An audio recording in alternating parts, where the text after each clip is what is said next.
이제는 만질 수도 불러볼 수도 없이 몇 장의 사진으로 남아버린 아들. 직장에서도 촉망받는 인재로 늘 부모의 자랑이 되어주었던 그의 나이는 고작 36이었습니다. 아들이 죽는다 어떤 그런 생각은 꿈에도 상상을 안 해봤어요. 완전히 하늘이 무너지는 줄 알았죠. 신장 187cm, 건강하기가 둘째가라면 서러웠다는 동호 씨. 그런데 지금의 이 믿을 수 없는 비극은 갑자기 시작된 두통과 구토 증상 때문이었습니다. 좀 따줘 그러면서 따는 걸 갖고 왔더라고요. 제가 걔가 조금 좀 잘 채요. 심하게 채했나 보다. 발가락하고 손가락 제가 다 따줬어요. 밤새 계속되는 증상에 소화제를 먹으며 버텨보았지만 호전되지 않자 결국 병원을 찾았는데요. MRI를 찍어서 판독을 했는데 뇌경색이 진행이 되고 있습니다. 이거 급하니까 빨리 수술을 해야 됩니다. 체한 것이 아닌 소뇌 쪽에 경색이 진행되고 있었던 겁니다. 이후 대학병원으로 이송됐지만 뇌출혈까지 더해져 응급수술을 받아야 했는데요. 특별한 얘기 없어요. 그냥 최선을 다했습니다. 현 상태로서는 자기는 할 일 다 했습니다. 최선을 다했습니다. 그런 식으로는 얘기를 하더라고요. 부모는 아직도 아들의 죽음이 믿기지 않습니다. 박사님, 소뇌경색인데요. 저희 차트에서도 여러 번 다룬 적이 있습니다. 그만큼 좀 흔한 질병인가요? 흔한 질병은 아닙니다. 아시겠지만 소뇌라고 하는 것은 대뇌 밑에 뒤쪽에 붙어 있는 기관이 소뇌입니다. 자, 이 사진이 처음에 환자가 첫 번째 병원 응급실에 갔을 때 찍은 CT입니다. 네. 근데 이 부분이 좀 검검못하게 보입니다. 이쪽 부에 비해서. 네. 확실하게 하기 위해서 MRI를 찍었죠. 이쪽 하얗게 생긴 부분이 혈액을 공급해준 혈관이 막히면서 죽기 시작하는 그런 상태입니다. 이 고통을 받는 분들도 위장 질환으로 의심하는 경우들이 많고 이렇게 CT로도 사실 보면 잘 안 보이는 상황들이 생기잖아요. 좀 진단이 어려운가요? 진단하기 좀 힘든 것이 사실입니다. 특히 아까 토한다 그러면 체했다, 위장관 질환이다, 어지럽다 그럼 빈혈이다 이렇게 생각하는 경향이 있는데 절대 그렇지 않습니다. 어지러움증과 구토가 동반이 되면서 그 어지러움증의 정도가 눈을 뜨지 못할 정도로 핑핑 돈다면 이건 분명히 다른 큰 문제가 있기 때문에 병원에 가셔서 진찰을 받아서 빨리 치료할 수 있는 시간이나 기회를 벌게 되기 때문에 모든 것이 불가능한 상황은 아니라는 것을 조금 말씀을 드리고 싶습니다. 이번 살해자의 경우에는 조금 안타깝게도 사망에까지 이르게 됐습니다. 사망의 원인이 뭐였나요? 사망진단서를 좀 보시면요. 네. 소뇌경색에 따른 소뇌출혈하고 뇌부종으로 돼 있죠.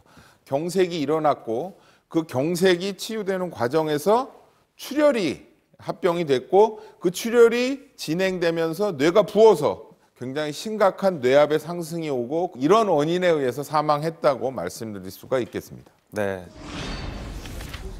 아들은 소뇌경색 진단을 받았고 황급히 전원이 필요한 상황이었습니다.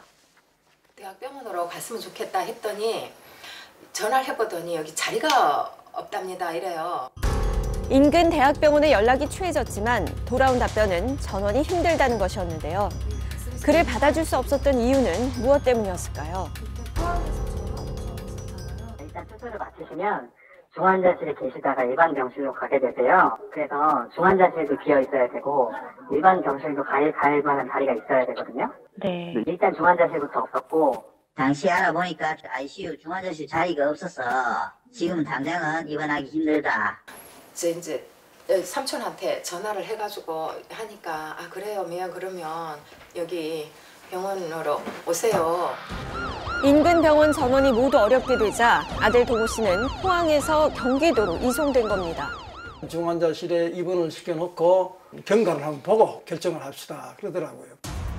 전원된 병원에서는 수술이 아닌 약물 치료를 진행했고 그 사이 뇌출혈까지 발생해 되돌릴 수 없는 상황에 이른 건데요. 제가 지금 궁금한 사항이 뭐냐면은 자 포항에서는 굉장히 위급하니까 빨리 수술을 해야 된다고 얘기했는데 왜 여기서는 그런 거 없이 CT만 찍고 그렇게 심각한 건 아닌 것 같다 하는 해서 오판이 아닌가 나는 그렇게 지금 생각을 하고 있습니다.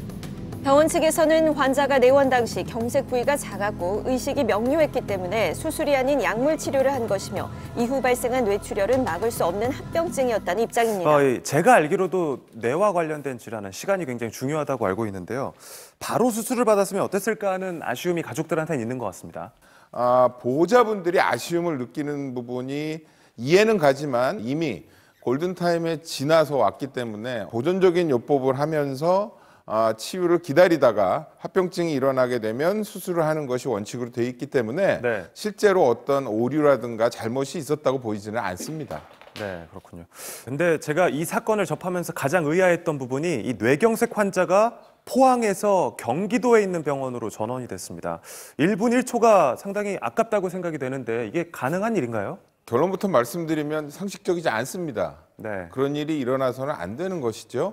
그렇지만 현실은 그럴 수밖에 없는 현실이 있습니다. 우리 병원에서 안 되겠구나, 다른 병원을 보내겠다 생각을 하고 전화를 걸기 시작하면 거의 대부분은 잘 안 받아줍니다. 중환자실 부족, 수술실 부족, 의료진 부재. 이번 경우도 인근 병원에서 다 거절을 했기 때문에 찾다가 그 보호자분이 그 아는 분이 없었으면 여기도 힘들었을 거라는 생각이죠. 상식적이지 않지만 현실에서는 일어나고 있다는 것이 중요한 일이라고 생각을 합니다. 이런 거를 법적으로 규제할 수 있는 방법 같은 건 없나요? 강제할 수가 없어요. 그냥 어떤 구체적인 사유를 제시하지 않고 전원을 거부해서 사망하는 사례들이 많이 있고요.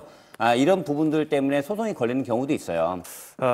참 안타깝습니다. 마지막으로 해주실 말씀 있을까요?